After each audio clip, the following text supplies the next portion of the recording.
Hey there, everybody. How's it going? Nice to see you again. So thanks for tuning in. I got this screen within a screen thing happening, and hopefully third time's a charm. I've recorded this video 3 times already. This is new to me, so still trying to figure it all out. So I figured I'd give a December and up, so let's say December 15th or all of December to January 15th update on my photography. A number of things have been going on. Obviously, I finished my darkroom, and that was exciting.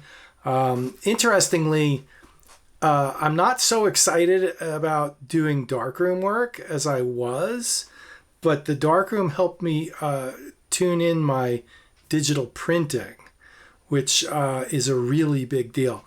And one other thing I should say, Thomas Heaton did a video where he bought a large format printer, 24 inches wide, the Canon 2600 or something.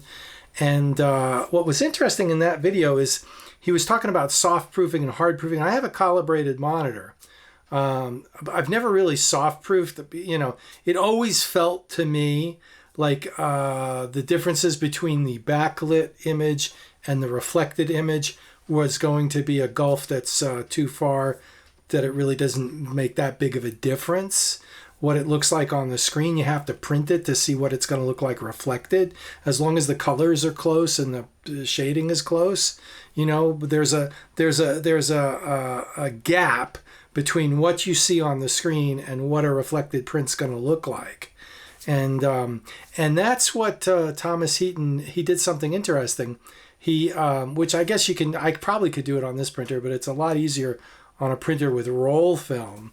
And he made he called it hard proofing, where he took 5 different variations of contrast, color, saturation, etc., and printed them all out at once.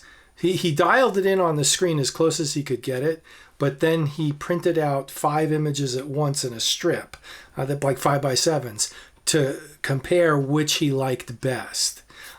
Which is what I did. I just did it with 8x10s one at a time.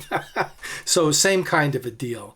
But something to think about for future reference. Anyway, back to our regularly scheduled program. These are some of the images that I took in December. December was not a great photography month. As a matter of fact, I don't think I got any images that I'm really excited about that made it to my portfolio or that I'll use in future for anything. But it's always good to keep your hand in and to photograph stuff. Mostly the month of December, I was doing band gigs. I had 3 weekends that were taken up by band gigs, and then one weekend was a Harry Potter festival, and everything was in Boise, so it was an overnight stay in Boise because of the weather. All right, so the month of December, I had 3 band gigs and a Harry Potter festival for a weekend, but I tried to get some photography in when I could. And those weekends were overnights in Boise because the weather was so bad. We had a little bit of fog one day, and I went out with the X-T5 and the X-T3. I thought this image was pretty good, but it's okay. Nothing to write home about. And fog and, hillside and whatever. Nothing in December was really that zippy that I thought. The sun came out a little bit after it had snowed. We got a little bit more contrasty. X-H2 shots. And then January 1st, I picked up an A7R5. And I've threatened to switch a few times, and I've tried. And, it's always been 6 of one, half dozen of another. Couldn't really justify it. I realize now that if I take it easy on the lenses, I like the extra megapixels because I do tend to crop square a lot. And this brings it down to 40 megapixels for a square. So I can make a square image from the A7R5 fairly large. I would think probably 24 by 24 if I wanted to. When you crop the APS-C, which is 40 megapixels X-T5, down to square, it's back down to 26 megapixels, which is still way more than enough, but More is always better, right? Now, I did get this portfolio shot, and it doesn't look as good on the screen as it does printed. It prints exceptionally well.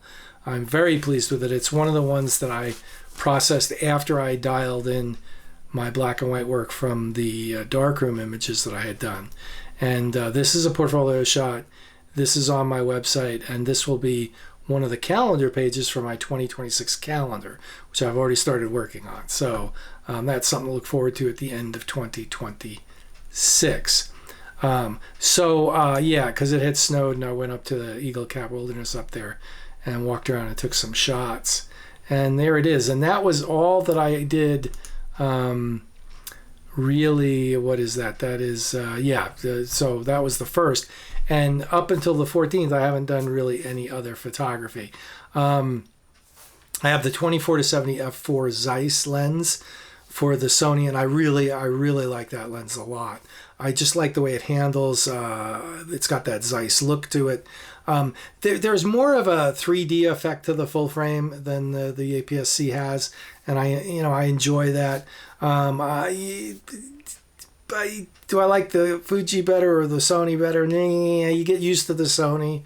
I don't like the older Sonys like the A7R4 and that generation with those menus, which, coming from Fuji, it's a little easier to deal with the newer menus in the Sonys. And the current generation of Sonys is really up to scratch, in my opinion. I've got no problem shooting them. I've made why did I go with the Sony for a full frame? Well, I've made my position pretty clear on the Nikons. I hate that you can't set 10 feet in a manual focus if there's no focus markings at all. And it crops the RAWs when you shoot 1:1. So that's Nikon out for me. I had some QC issues with some 24-70 millimeter lenses with Nikon. It just, anyway. Canon, I don't fancy the lens selection. The lenses seem really expensive. The cameras seem really expensive. They seem really big. They seem really blobby. The Sony cameras, like I'm using the A7C2 as my video camera, and I'm using this for the webcam right now. And that replaces my X-H2, and it's actually smaller. And so I like that. It's my everyday camera, my walk-around camera, and I love the rangefinder style of it. I dig the A7C2. It's a really cool camera for what it is. But my main camera is the A7R5, and I really do enjoy that camera. It's always been hard to justify the price, but like I said, if I take it easy on the lenses, it's not so bad. And I've done that. The Tamron 70-300 is a fine lens, and it's $500, and that's fairly inexpensive for a decent lens. So I've done that, and I really, I'm trying to simplify and declutter my life and get it more streamlined instead of being so scattered. I think that's a real problem that I have. And so I'm really happy with the A7C2, and I'm really happy with the A7R5 and the 24-70 and the 70-300. That's kind of all I need right now. I've got the Tamron 20 for prime. I have this Samyang 35, which isn't the sharpest lens in the world, but it works fine for video. I have the 50-1.8 Sony lens, which is extremely sharp. It's just really slow to focus. But what is it, $250 lens? $200 lens, can't ask for too much there. So I'm not really sure where I'm going to go with that. I don't want to spend a lot of money doing that. That's one thing. I'm completely redoing my office here. It's a shambles right now, but I'm trying to declutter it and get it more organized, and yeah.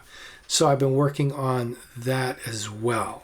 And that's what I've been up to. I got some stuff coming up. The weather doesn't look too conducive for the next 2 weeks. It's just going to be sunny and really cold.